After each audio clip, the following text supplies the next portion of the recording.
అందరికి పేరు పేరు నమస్కారాలు. సైబర్ క్రైమ్స్ పైన చాలాసారి మీ అందరితో మాట్లాడడం జరిగింది. చాలా అడ్వైజర్స్ కూడా ఇవ్వడం జరిగింది. ఎందుకో మనం ఎంత ప్రచారం చేసినా, ప్రతి ఇంటింటికి వెళ్ళి మనం ప్రచారం చేసినా ఇంకా ఇది తగ్గలేదు. ఈ మధ్యలో నేను కొంతమంది విక్టిమ్స్ తోని మాట్లాడడం జరుగుతుంది. అట్లానే బ్యాంకర్స్ తో మాట్లాడాను. కొంతమంది తెలిసిన వాళ్ళతో కూడా మాట్లాడడం జరిగింది. చాలా మందికి మన జరుగుతున్న బయట ప్రపంచంలో జరుగుతున్న క్రైమ్ గురించి, సైబర్ క్రైమ్ గురించి అవగాహన లేదు. తెలంగాణ పోలీసు మరియు హైదరాబాద్ సిటీ పోలీసు, మన సైబర్ క్రైమ్స్ టీమ్స్ ప్రతిసారి కూడా ఏదో ఒక ఆఫెన్స్ అయినప్పుడు, మనకు ఎవరినో అరెస్ట్ చేసినప్పుడు మనము ప్రెస్ రిలీజ్ చేయడం జరుగుతుంది, అడ్వైజరీ ఇవ్వడం జరుగుతుంది. మన electronic plus print media friends కూడా చాలా కవర్ చేస్తున్నారు. వాళ్ళందరూ కూడా ధన్యవాదాలు తెలుపుతూ, ప్రజలందరూ కూడా వాళ్ళు ఇచ్చే ప్రతి ఒక్క కేసుని క్షుణ్ణంగా మీరందరూ కూడా చదవాలి, వేరే వాళ్ళకి చెప్పాలి. ఎందుకంటే ఇది మనము ప్రజల చైతన్యవంతం అయితేనే ఈ సైబర్ క్రైమ్స్ ను మనం ఆపొచ్చు,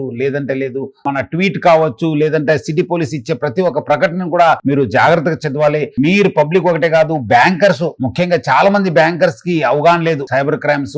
ఎందుకంటే వాళ్ళు they are the custodians of public money. Bankers, ఈ మధ్యలో బ్యాంకర్స్ తో మీటింగ్ లో చూశాను, చాలా మందికి వాళ్ళ బ్యాంక్స్ లో ఎవరు కస్టమర్స్, వాళ్ళకి ఏం నష్టం అవుతుంది. ఎందుకంటే డిజిటల్ అరెస్ట్ అయినప్పుడు, ఇన్వెస్ట్మెంట్ ఫ్రాడ్స్ అయినప్పుడు వాళ్ళు డెఫినెట్ ఖచ్చితంగా బ్యాంక్ కి వస్తారు. వాళ్ళ దగ్గర ఉన్న డిపాజిట్స్ ని క్యాష్ చేసుకోవడానికి వస్తారు, లేదంటే గోల్డ్ పెట్టేసి లోన్ తీసుకోవడానికి ప్రయత్నం చేస్తారు, లేదంటే ఏదో అన్యూజువల్ బిహేవియర్ ఉంటుంది. సో బ్యాంకర్స్ కూడా వాళ్ళ కస్టమర్స్ ని కాపాడుకోవాల్సిన బాధ్యత వాళ్ళ పైన ఉంది. ఏదో మన కస్టమర్ కాదా, ఏదో నడుస్తుంది, క్రోర్స్ ఆఫ్ టుగెదర్ మన కస్టమర్స్ ఉన్నారు అని చెప్పి చెప్పడానికి లేదు. ఎవరు మోసపోతున్నారు, ఏమైతుందో ఆ కేసు పోలీస్ దృష్టికి తీసుకురావడము, లేదంటే డయల్ 100 కి ఫోన్ చేయడము, 1930 కి ఫోన్ చేయడం అనేది కూడా వాళ్ళు చేయాలి. కస్టమర్స్ కూడా కాపాడాల్సిన బాధ్యత బ్యాంకర్స్ పైన ఉంది.